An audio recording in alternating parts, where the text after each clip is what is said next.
नमस्कार दर्शको, मराठी महाराष्ट्रामध्ये आपल्या सगळ्यांचं स्वागत आहे. मी संग्राम. रश्मी शुक्ला यांची राज्याच्या पोलीस महासंचालक पदावर नियुक्ती करण्यात आली आहे. माजी गृहमंत्री अनिल देशमुख यांचा फोन टॅप केल्याप्रकरणी अधिकारी रश्मी शुक्ला या चर्चेत आल्या होत्या. रश्मी शुक्ला महाराष्ट्र कॅडरच्या वरिष्ठ IPS अधिकारी आहेत. त्या 1988 बॅचच्या IPS अधिकारी आहेत. रश्मी शुक्ला फेब्रुवारी 2021 साली केंद्रीय राखीव पोलीस दलात अतिरिक्त पोलीस महासंचालकपदी नियुक्ती पदावर गेल्या होत्या. त्याचबरोबर देवेंद्र फडणवीस मुख्यमंत्री असताना 2018 साली रश्मी शुक्ला यांची राज्य गुप्तचर विभागाच्या आयुक्तपदी सुद्धा नियुक्ती करण्यात आली होती. 2019 मध्ये राज्यात सत्ता बदल झाला आणि महाविकास आघाडी सरकार सत्तेत आलं. सप्टेंबर 2020 मध्ये शुक्लांना सरकारने पोलीस महासंचालकपदी प्रमोशन दिलं. त्यांची बदली सिव्हिलच्या डिफेन्स प्रमुख म्हणून करण्यात आली होती. आता रश्मी शुक्ला यांची कारकीर्द काय आहे हे थोडक्यात आपण पाहणार आहोत. हैदराबादच्या नॅशनल पोलीस अकॅडमीमधून पास आऊट झाल्यानंतर त्यांनी महाराष्ट्र कॅडर जॉईन केलं. राज्यात विविध ठिकाणी काम केल्यानंतर त्यांनी महिलांविरोधात होणाऱ्या अत्याचारावर नियंत्रण मिळवण्यासाठी काम सुरू केलं. ET ह्युमन फोरमच्या मोहिमेनुसार त्यांनी राज्यातील विविध जिल्ह्यात महिलांसाठी समुपदेशन केंद्र सुरू केले होते.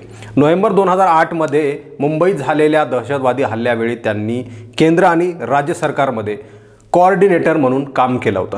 2016 साली रश्मी शुक्ला यांची पुण्यात पोलीस आयुक्त म्हणून नेमणूक करण्यात आली होती. 2018 पर्यंत त्या पुण्याच्या पोलीस आयुक्त म्हणून पदावर कार्यरत होत्या.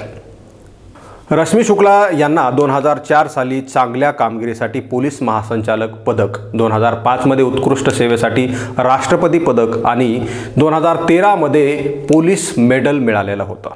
अनिल देशमुख प्रकरण गाजलं आणि शुक्ला या देवेंद्र फडणवीसांच्या निकटवर्ती असल्याचं बोललं जात आहे. राष्ट्रवादी काँग्रेसच्या नेत्यांनी रश्मी शुक्ला अवैध पद्धतीनं फोन टॅपिंग करत असल्याचा आरोप सुद्धा केला होता. नवाब मलिक यांनी शुक्ला भाजपच्या एजंट असल्यासारखं काम करतात असाही गंभीर आरोप नवाब मलिक यांनी केला होता.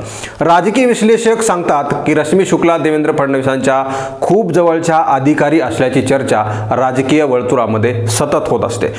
रश्मी शुक्ला 1996 ते 1999 मध्ये नागपूर ग्रामीणच्या पोलीस अधीक्षक होत्या. त्यानंतर 1999-2000 साली नागपूरमध्ये पोलीस आयुक्त म्हणून कार्यरत होत्या. नागपूरचे वरिष्ठ पत्रकार राहुल पांडे सांगतात 1990च्या दशकात रश्मी शुक्ला नागपुरात होत्या. त्यावेळेस फडणवीस राजकारणात नवीन होते, त्यामुळे शुक्ला त्यांच्या जवळच्या असतील असं अजिबात म्हणता येणार नाही असं पांडे सांगतात. ते पुढे सांगताना असंही म्हणतात की शुक्ला यांना देवेंद्र फडणवीसांच्या काळामध्ये पुणे आयुक्त पोस्टिंग मिळालं, त्यामुळे परसेप्शन असं तयार झालंय की त्या देवेंद्र फडणवीसांच्या जवळच्या आहेत. 2019 मध्ये महाराष्ट्रात सत्तांतर झालं. 3 पक्षांनी एकत्र मिळून महाविकास आघाडी नावाचं सरकार स्थापन केलं. सरकार येऊन जेमतेम 2 महिने झाले असतील तेव्हा राज्याचे तत्कालीन गृहमंत्री अनिल देशमुख यांनी देवेंद्र फडणवीस सरकारने लोकसभा आणि विधानसभा निवडणुकांमध्ये काँग्रेस आणि राष्ट्रवादी काँग्रेसच्या नेत्यांची फोन टॅप केल्याचा आरोप केला होता. त्यानंतर देवेंद्र फडणवीसांनी अनिल देशमुख यांचा आरोप फेटाळून सुद्धा लावला होता. आधीच्या सरकारने स्पायवेअर पॅगसेस वापरून अधिकारी आणि सामाजिक कार्यकर्त्यांवर पाळत ठेवली. हे स्पायवेअर घेण्यासाठी अधिकारी इस्रायलला गेले होते का याची चौकशी करणार असल्याचं अनिल देशमुखांनी पत्रकारांशी बोलताना सांगितलं होतं. फेब्रुवारी 2020 मध्ये राज्य सरकारने 2 वरिष्ठ अधिकाऱ्यांची समिती त्यांच्या फोन टॅपिंग प्रकरणी चौकशी करण्यासाठी नेमली होती. शिवसेना, राष्ट्रवादी काँग्रेसच्या नेत्यांनी फोन टॅपिंग प्रकरणी तक्रार दिल्याची माहिती अनिल देशमुखांनी दिली होती. रश्मी शुक्ला यांच्यावर झालेल्या आरोपासंदर्भात त्यांची बाजू घेण्याचा प्रयत्न माध्यमांनी केला, मात्र त्यांनी उत्तरं दिले नाहीत अशी माहिती समोर आली आहे. रश्मी शुक्ला यांच्या विरोधात ऑक्टोबर 2023 मध्ये फोन टॅपिंग प्रकरणी पुण्यातील बर्ड गार्डन पोलीस स्टेशनमध्ये गुन्हा दाखल करण्यात आलेला होता. त्याचबरोबर काँग्रेसचे प्रदेशाध्यक्ष नाना पटोले यांनी फोन टॅप होत असल्याचा आरोप सुद्धा केला होता. केंद्रीय मंत्री रावसाहेब दानवे यांचे स्वीय सहाय्यक, भाजप खासदार संजय काकडे आणि अन्य काही राजकीय नेत्यांचे फोन टॅप केले जात असल्याचा आरोप त्यांनी केला होता. त्यानंतर आलेले गृहमंत्री दिलीप वळसे पाटील यांनी या प्रकरणाची चौकशी करण्यात येईल असं आश्वासन दिलं होतं. त्यासाठी त्रिसदस्यीय समिती सुद्धा स्थापन करण्यात आली होती.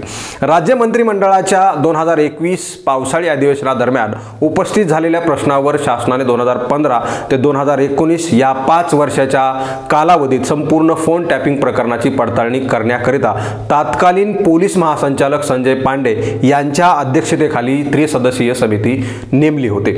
या उच्चस्तरीय समितीने 2015 ते 2019 या 5 वर्षाच्या कालावधीत फोन टॅपिंग प्रकरणाची पडताळणी केली।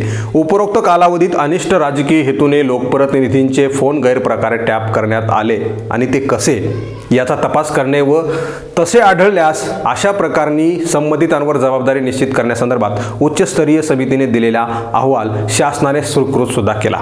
उच्चस्तरीय समितीने रश्मी शुक्ला आणि तत्कालीन पोलीस आयुक्त पुणे यांनी त्यांच्या कार्यकाळात बेकायदेशीर अभिवेक्षण केले असे नमूद केल्यानं रश्मी शुक्ला आणि संबंधितांवर भारतीय तार अधिनियम कलम 26 प्रमाणे गुन्हा दाखल करण्यात आला होता। दरम्यान सप्टेंबर 2023 मध्ये रश्मी शुक्ला यांना मुंबई उच्च न्यायालयाकडून क्लीन चिट मिळाली। त्यांच्या विरुद्ध दाखल दोन्ही FIR रद्द करण्याचे आदेश न्यायालयाने दिले होते।